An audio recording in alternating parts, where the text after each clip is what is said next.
untuk menumbuhkan rasa cinta kepada Allah itu ada beberapa strategi yang bisa kita ambil. Yang pertama apa? Ayo teman-teman membaca Al-Quran sambil direnungi maknanya. Nah, ini kayak eh, tembang yang Tombo Ati itu loh, yang dari Sunan Bonang. Itu kan yang pertama, moco Quran sak maknane. Ini memang penting, teman-teman, moco Quran sak maknane ini. Membaca Al-Quran dengan maknanya. Jadi, kalau kita mungkin jarang, kalau baca Quran mungkin banyak lah kita yang merutinkan. Tapi dengan maknanya, ayo coba kita selami pelan-pelan maknanya. Kenapa? Dengan menyadari betapa dalam, betapa luas, betapa dahsyatnya makna-makna Al-Quran yang cocok untuk segala situasi, yang bermanfaat untuk berbagai kondisi. Itu memungkinkan kita untuk jatuh cinta pada Allah yang menurunkannya. Betapa maha kuasa Allah, betapa maha besar Allah, maha benar Allah dengan segala firman-Nya. Kalimat sodaqallahul azim itu kan ekspresi ketakjuban. Maha benar Allah ternyata dengan segala firman-Nya. Loh, orang itu kan kalau sudah takjub itu kan dekat dengan jatuh cinta. Orang kalau sudah wow, itu kan mudah untuk terbawa ke ranah cinta. Lihat orang cantik sekali, wow, itu kan menjelang cinta. Gagah sekali, wow. Loh, sodaqallahul adzim waktu kita ngaji itu kan dalam rangka apa? Betapa Allah maha benar, wow.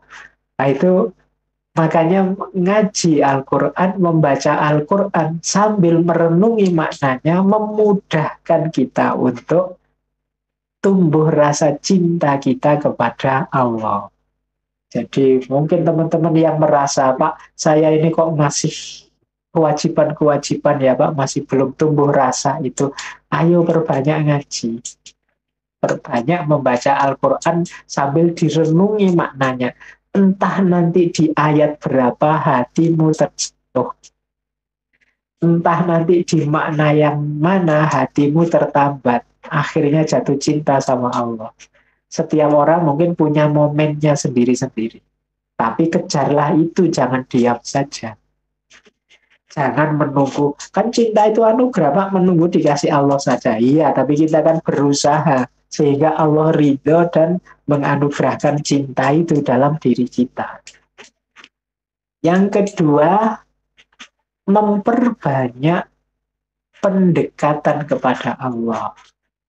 Jadi, kalau ini mungkin berlaku seperti pepatahnya orang Jawa.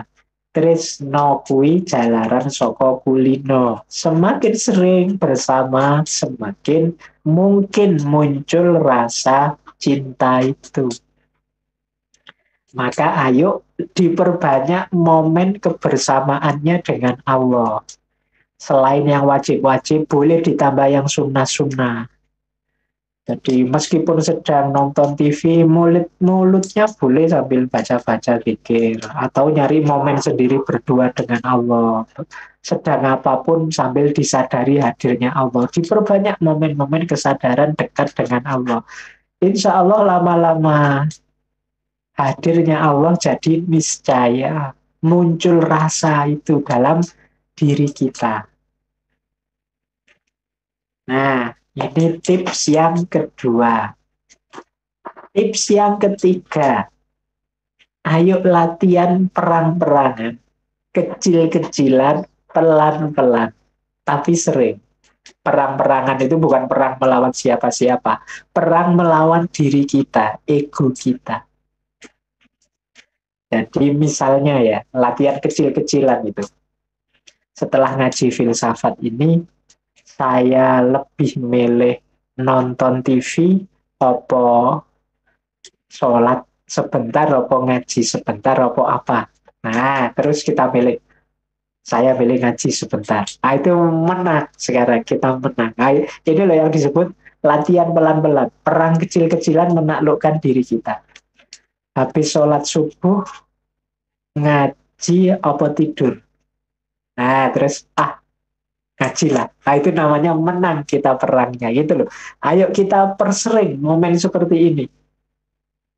Jadi ini pas buka HP, buka situs-situs aneh-aneh atau berita-berita atau Twitter gegeran tidak jelas, apa mending baca buku yang manfaat nambah ilmu saja.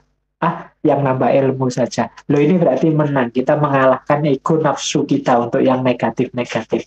Ayo dipersering begini, dalam rangka apa sih? Biar diri kita ini lebih sibuk, lebih penuh dengan kebaikan-kebaikan dengan Allah. Akhirnya apa? Yang kotor-kotor tergusur. Kalau yang kotor-kotor tergusur, jiwa kita jadi jernih. Kalau jiwa kita jernih, lebih dekat kita kepada Allah. Jadi lebih mudah rasa itu muncul karena selama ini terhijab oleh berbagai hal-hal negatif dari Allah. Nah, ini tips yang ketiga untuk bisa menumbuhkan cinta kepada Allah. Tips yang keempat, kalau ini mudahnya adalah belajar. Jadi mengenali Allah lebih dalam, memahami nama dan sifat-sifatnya. Itu maksudnya apa? Yuk nambah ilmu terus. Jangan bosan-bosan belajar. Kalau pepatahnya kan tak kenal maka tak sayang. Berarti apa? Semakin kenal, semakin sayang. Untuk lebih kenal apa? Ayo kita kenali dengan cara belajar. Belajar apapun. Kan berarti belajar tauhid, Pak, ilmu kalam, Pak. Tidak harus begitu kalau memang tidak mampu. Karena buku-buku tauhid, ilmu kalam mungkin berat. Belajar ilmu apapun jatuhnya bisa nanti sampai pada kekuasaan Allah atau keindahan Allah. Jadi mari kita lebih kenal Allah dengan jalan apapun.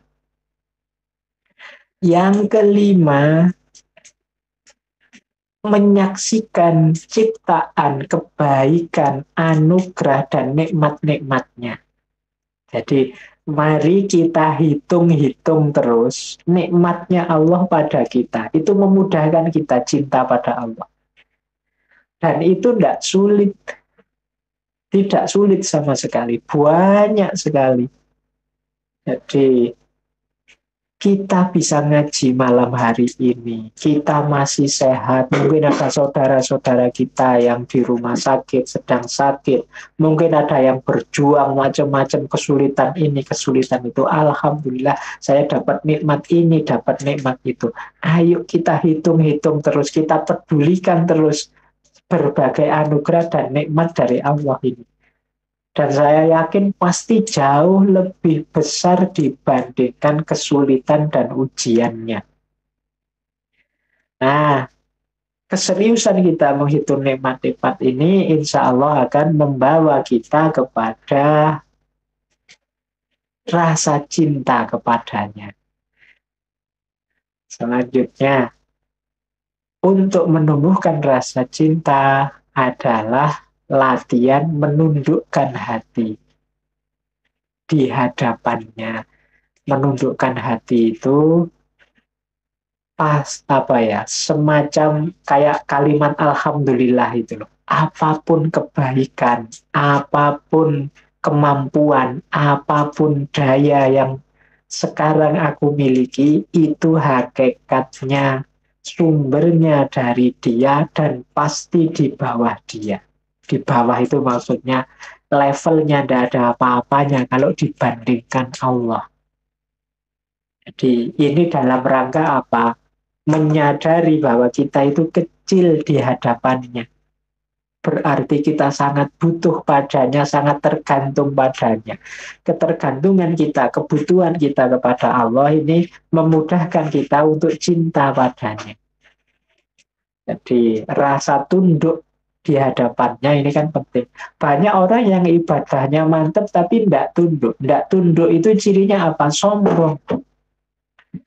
merasa bisa, merasa besar, merasa aku yang lebih, merasa selama masih ada akunya, berarti ada aspek ilahiyah yang tersingkir.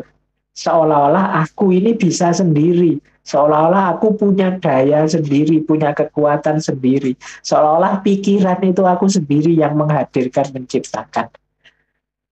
Kalau masih ada ini, ya kita masih merasa besar di hadapan Allah. Sulit kita akan jatuh cinta pada Allah.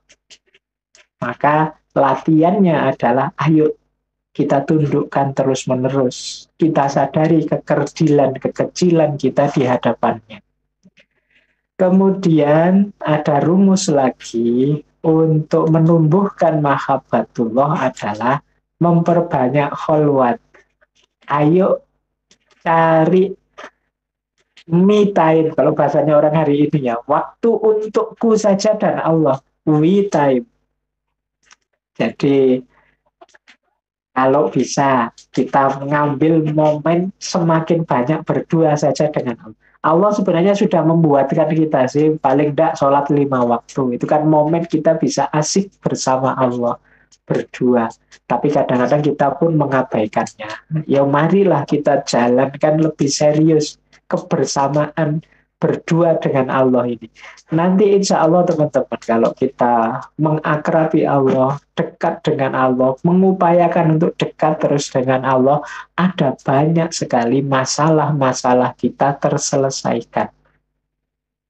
Percayalah, entah memang ketemu solusinya atau diri kita yang jadi lebih kuat dan tidak lagi tersakiti, tidak lagi stres karena masalah-masalah itu.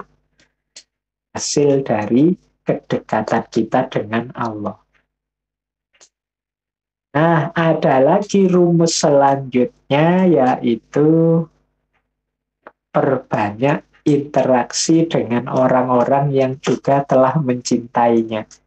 Ini kita masuk ke frekuensi mereka. Kalau bahasanya tembangnya Sunan Bonang tadi ya, wong kang soleh kumpulono. Ayo sering kumpul dengan orang-orang soleh, orang-orang yang memang sudah mencintai Allah, biar ketularan, biar getaran jiwa kita ini masuk ke vibrasi mereka, frekuensinya biar nyambung.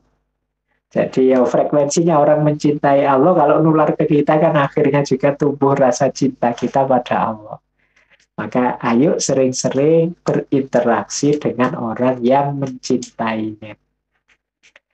Nah yang terakhir, strategi menumbuhkan mahabbatullah itu menghindar dari semua yang berpotensi menjauhkan kita dari Allah atau menghalangi pertemuan kita dengan Allah, menghalangi hati kita dengan Allah.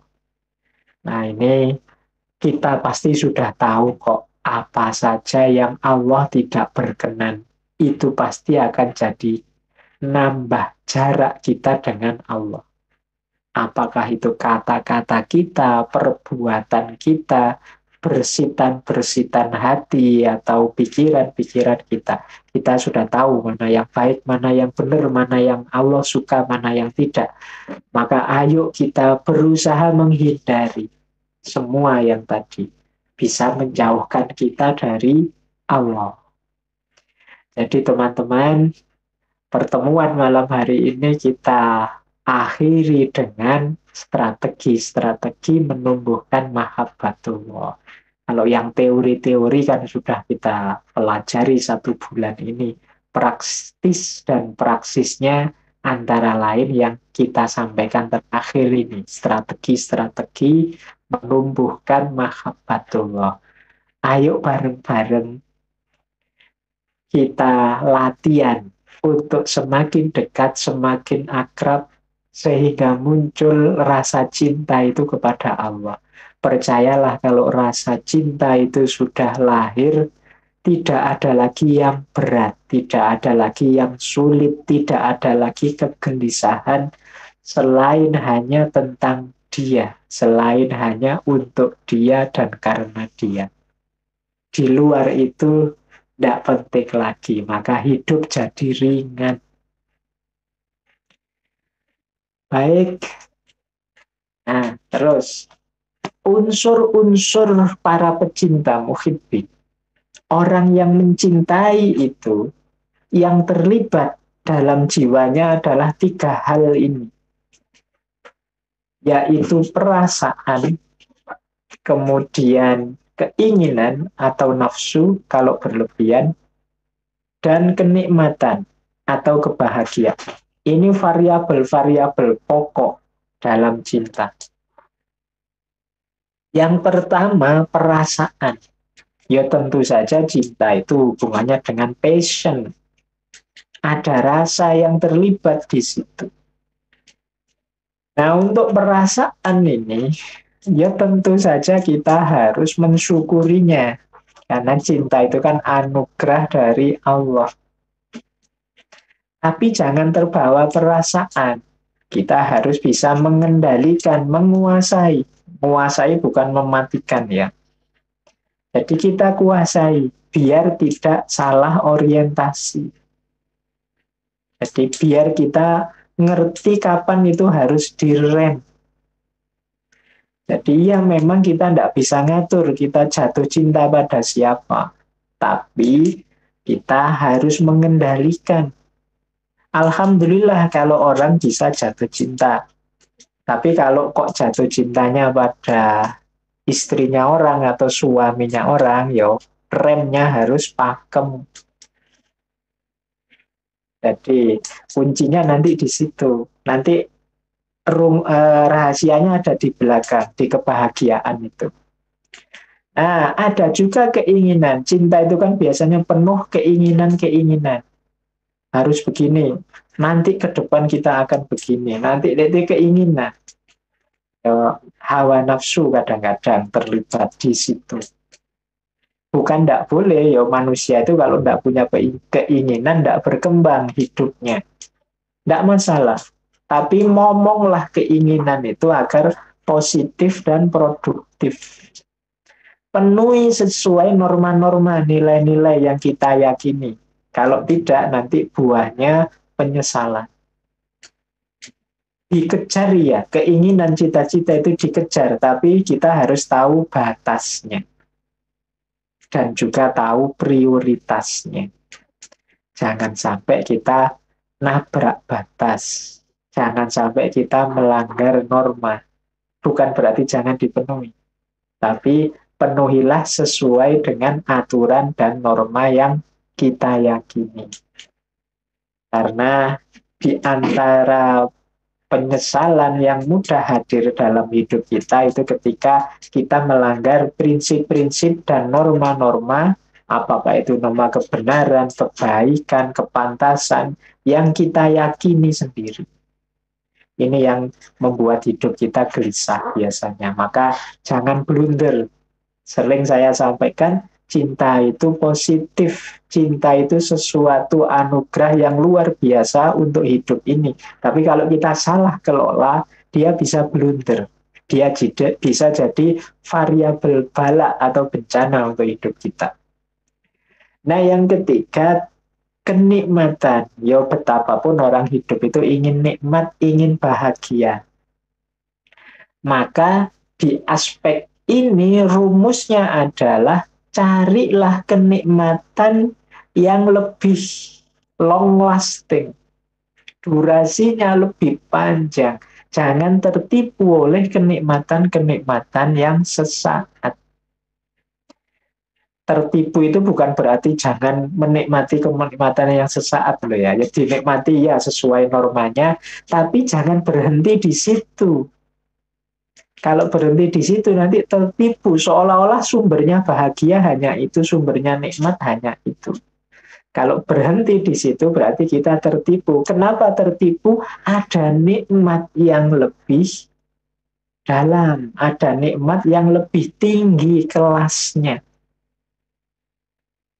Jadi kan sering kalau ada orang sampai nggak nikah-nikah sampai umurnya banyak terus menikah kan guyonannya, wah ternyata nikah itu apa enaknya ndak enaknya sedikit, sisanya enak, misalkan kayak gitu. Itu kan padahal itu ada yang lebih enak lagi. Bukan hanya kenikmatan fisiknya, tapi apa? Kenikmatan yang jauh lebih abadi, kebahagiaan yang jauh lebih esensial. Nah, kalau di kitabnya Ibnu Qayyim ya memang kenikmatan fisik ya, tapi ada lagi kenikmatan tercapainya cita-cita, angan-angan. Kita hidup berdua itu kan tidak hanya untuk menikmati aspek fisiknya saja, tapi kan punya cita-cita bersama. Oh, itu kalau terpenuhi nikmatnya lebih luar biasa. Kenikmatan fisik itu kalau berulang kadang-kadang jemu, bosan. Tapi kalau kenikmatan cita-cita mewujudkan keinginan bersama itu jauh lebih panjang durasinya. Apalagi kenikmatan ilmu intelektual, meningkatnya kualitas hidup karena ilmu, apalagi kenikmatan spiritual. Jadi kedekatan kita dengan Allah, kenikmatan iman, kenikmatan agama. Yo, saya tidak tahu teman-teman jalan beragamanya seperti apa, tapi kalau bisa kita bisa menikmati agama. Karena rasanya kok banyak orang memposisikan agama itu sebagai beban hidup.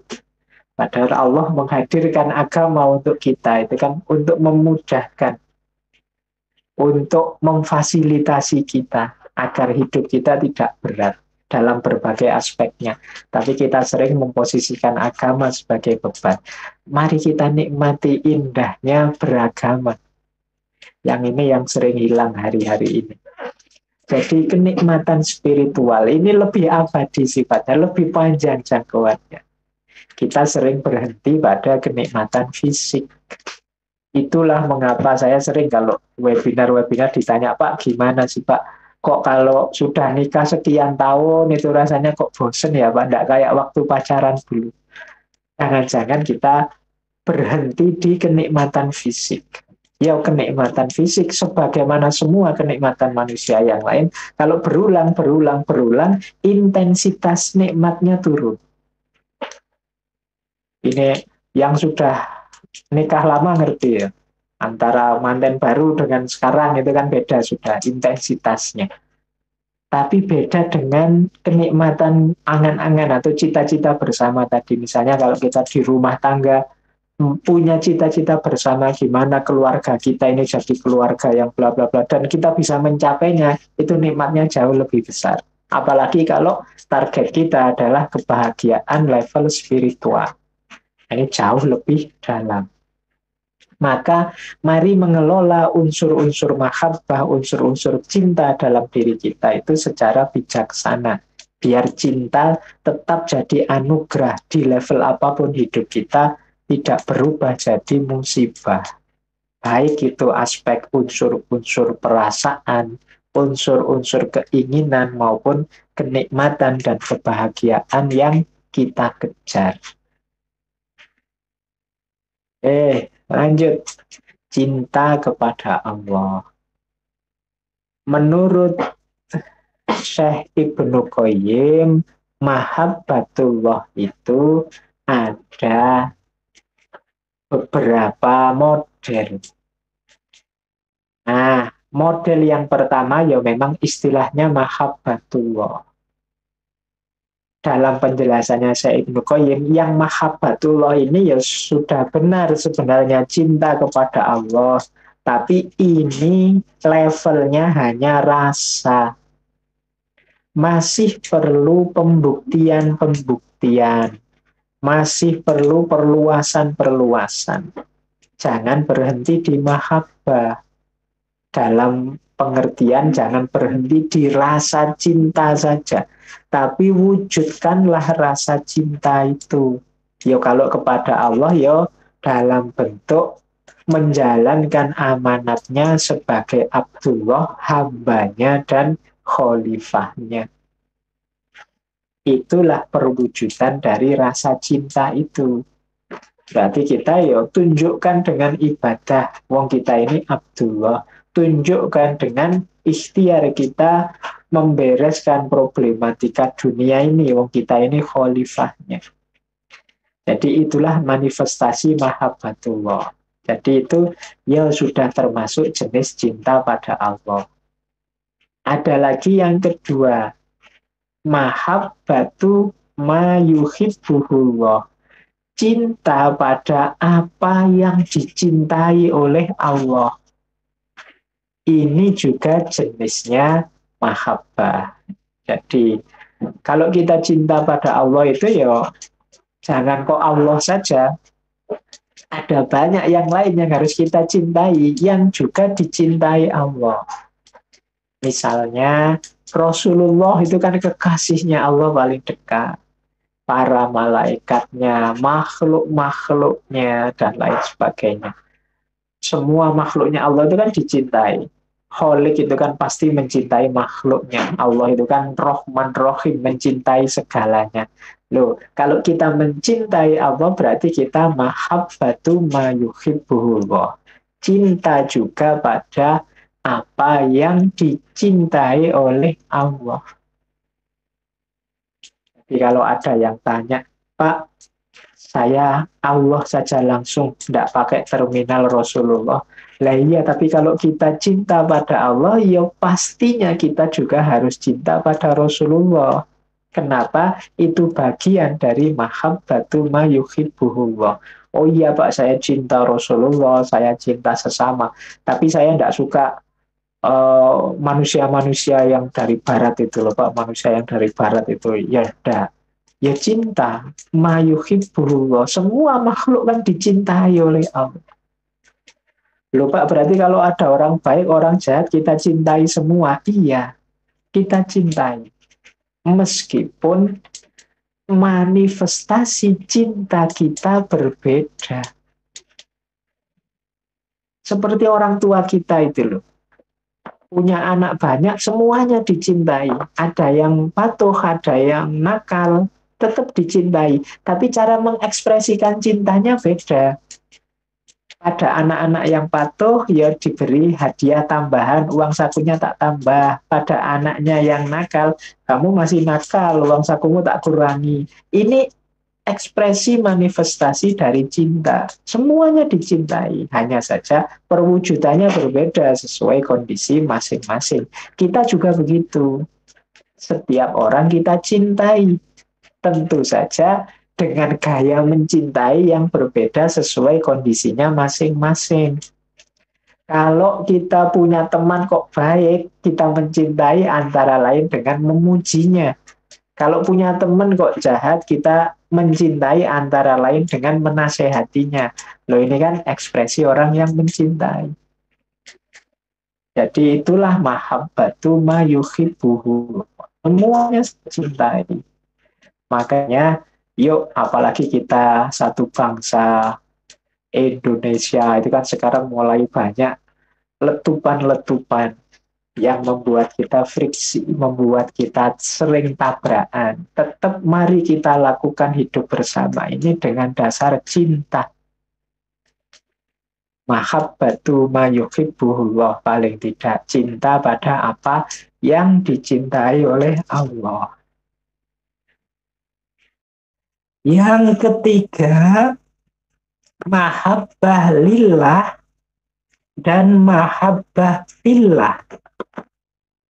Jadi mahabbah lillah adalah cinta karena Allah dan untuk Allah.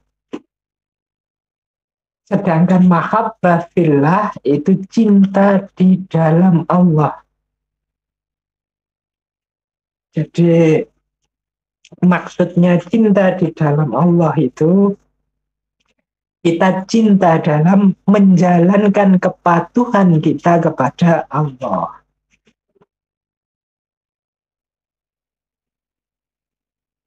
Itulah yang dimaksud dengan mahabbah lillah dan mahabbah fillah. Jadi kita melakukan apapun karena Allah dan tujuannya adalah untuk Allah. Itulah mahabbah lillah. pastikan apa yang kita lakukan itu diridhoi Allah. Kalau sudah begitu pasti lillah itu sudah. Karena Allah dan untuk Allah. Nah, fillah itu di dalam Allah. Pastikan apapun yang kita lakukan, sholat kita, ibadah kita, hidup mati kita, itu dalam koridor Allah. Dalam koridor Allah itu berarti sesuai dengan aturan, sesuai dengan kebenaran, kebaikan yang ditetapkan oleh Allah. Itulah makna dari mahabbah fillah. Baik, jadi itu yang ketiga, ada mahabbah lillah, mahabbah fillah. Kemudian yang keempat, ini yang dilarang. Jadi teman-teman, 5 jenis mahabbah ini ada yang terlarang sama sekali. Jangan keliru, yaitu mahabbah ma'allah. Jadi mahabbah ma'allah itu adalah ada yang lain yang kita cintai selain Allah. Itu namanya mahabbah ma'allah. Jadi kalau kita mencintai harta kita, mencintai anak kita, mencintai istri suami kita, mencintai jabatan kita, selevel, setara dengan Allah, itu namanya mahabbah ma'allah. Cinta bersama Allah. Kalau ini tidak boleh. Ini namanya syirik. Boleh cinta apa saja, tapi Allah lah yang nomor satu. Mahabbah ma'allah. Yang kelima, kalau ini yang natural, mahabbah tobi'iyah. Cinta yang alami. Cinta alami itu orang tua pada anaknya, yang laki-laki cinta pada yang perempuan ketika cukup umurnya, kemudian menikah. Tidak masalah, itu natural, alami. Kalau ini sifatnya mubah, boleh. Asal tidak nabrak cinta yang pada Allah tadi. Itu mahabbah tobi'iyah.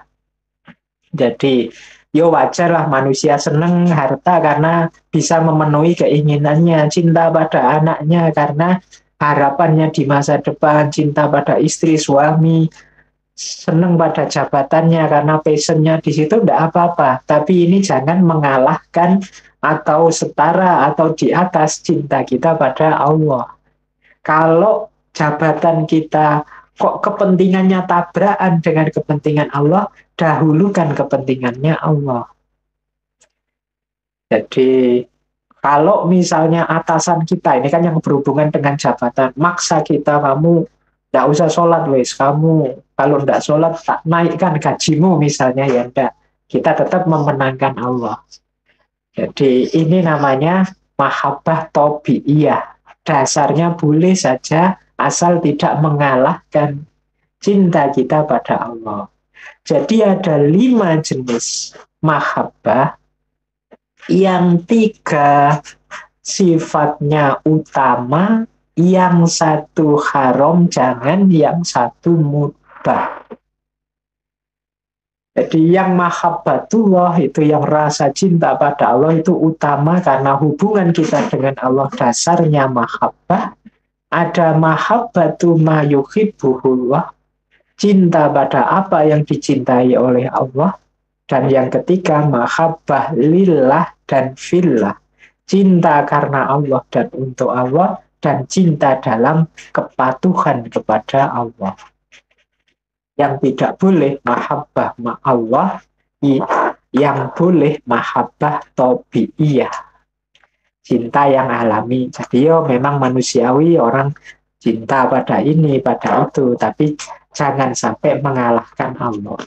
Rumusnya apa tidak mengalahkan Allah itu? Cinta kita pada yang tobi'i tadi membuat kita semakin dekat pada Allah, semakin besar kekaguman kita pada Allah. Misalnya kita lihat anak kita pinter.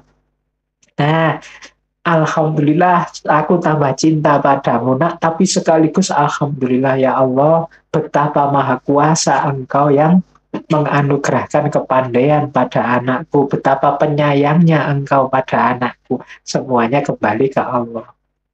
Jadi itu untuk mahabbah tabiiyah. Jadi kita jadikan kalau bisa kendaraan menuju mahabbatullah. Yang sama sekali jangan mahabbah ma'allah. Nah, sekarang kita bahas wadahnya. Wadahnya cinta itu kan jiwa kita ini. Hanya saja kalau wadahnya tidak siap, itu ya sulit mewadahi cinta yang dahsyat tadi. Wadah kita seperti apa, seperti itulah nanti cinta kita ekspresikan. Maka penting kita membersihkan jiwa kita. Di dalam pandangannya Syekh Ibnu Qayyim, jiwa itu ya ada 3 macam. Ada jiwa samawi, ada jiwa buas seperti binatang buas, ada jiwa hewani di dalam diri kita ya. Yo yang paling tinggi, paling kondusif untuk suburnya cinta adalah jiwa samawi. Jiwa samawi itu jiwa yang cinta ilmu, cinta keutamaan, cinta kesempurnaan, tidak kerasan dengan hal-hal yang hina, maksiat, suka dengan segala yang mendekatkan pada Allah. Wah, ini subur kalau ditanami cinta. Dan akan membuahkan cinta ilahiyah yang luar biasa. Beda dengan jiwa jenis kedua. Jiwa jenis kedua ini jiwa buas, seperti binatang. Kalau bahasanya Imam Ghazali, jiwa ini namanya sabu'iyah. Sabu'iyah itu binatang buas. Binatang buas itu jiwa yang ambisius. Isinya keinginan-keinginan yang tidak terkendali. Jadi cita-cita ini, keinginan itu, ambisi ini, bahkan memaksa orang lain demi terpenuhi keinginannya, sewenang-wenang pada orang lain, sombong, berusaha unggul menang atas orang lain, bahkan menghalalkan segala cara. Ini namanya jiwa yang buas. Jadi jiwa yang buas itu jiwa yang dihantui oleh menang kalah. Dia ingin menang terus, unggul terus. Yang lain harus di bawahku semua. Yang lain harus takluk di depanku semua. Ini jiwa yang buas. Dia cenderung memaksa, sewenang-wenang. Pikirannya ingin disetujui terus. Kalau tidak disetujui, dia akan merancang merekayasa segala cara agar orang tunduk dan setuju. Bahkan ya seperti tadi, menghalalkan segala cara. Nah ini jiwa yang buas. Kalau cinta masuk ke sini, ya nanti cinta itu berubah wajah hanya jadi tujuan-tujuan, target-target, keinginan-keinginan yang tidak terkendali. Ini yang membuat misalnya cintanya ditolak terus nyari segala cara biar dia takluk lagi, entah dengan cara apa, entah dengan memaksa, entah dengan nyari dukun entah jalan. Pokoknya ambisius, dia tidak mau dikecewakan, dia tidak mau dikalahkan. Jadi segala cara harus aku lakukan demi terpenuhi cintaku, termasuk dengan cara yang batil dan salah. Nah ini kalau cinta masuk ke jiwa yang buas. Yang ketiga ada jiwa hewani. Kalau bahasanya Imam Ghazali, jiwa hewani ini bahimia, binatang ternak. Kalau tadi kan binatang buas. Jadi ini orientasinya adalah nyari enak, nyari nikmat fisik. Ya, makan, minum, seks. Ini kan kenikmatan-kenikmatan fisik yang dikejar. Itu kalau cinta masuk ke sini, ya dia berubah wajah jadi upaya untuk nyari enak saja. Jadi bukan sesuatu yang luhur lagi, dia targetnya kesenangan-kesenangan sementara, kenikmatan-kenikmatan fisik tadi. Nah ini kalau cinta masuk ke jiwa hewan, maka cinta itu sebenarnya pasangannya jiwa yang samawi. Sehingga wajahnya murni, tidak lagi terkontaminasi oleh macam-macam. Jadi, maka kalau ada peristiwa-peristiwa atas nama cinta, tapi kok merusak, atas nama cinta, tapi kok menghancurkan, atas nama cinta, tapi kok immoral, atas nama cinta, tapi kok memilukan, kok gelap, itu kemungkinan cintanya hinggap di jiwa-jiwa yang buas atau jiwa-jiwa hewani. Sehingga cinta jadi kendaraan sekedar untuk mencari kenikmatan saja atau jadi tujuan-tujuan, ambisi-ambisi untuk menaklukkan, memenangkan yang dicintai.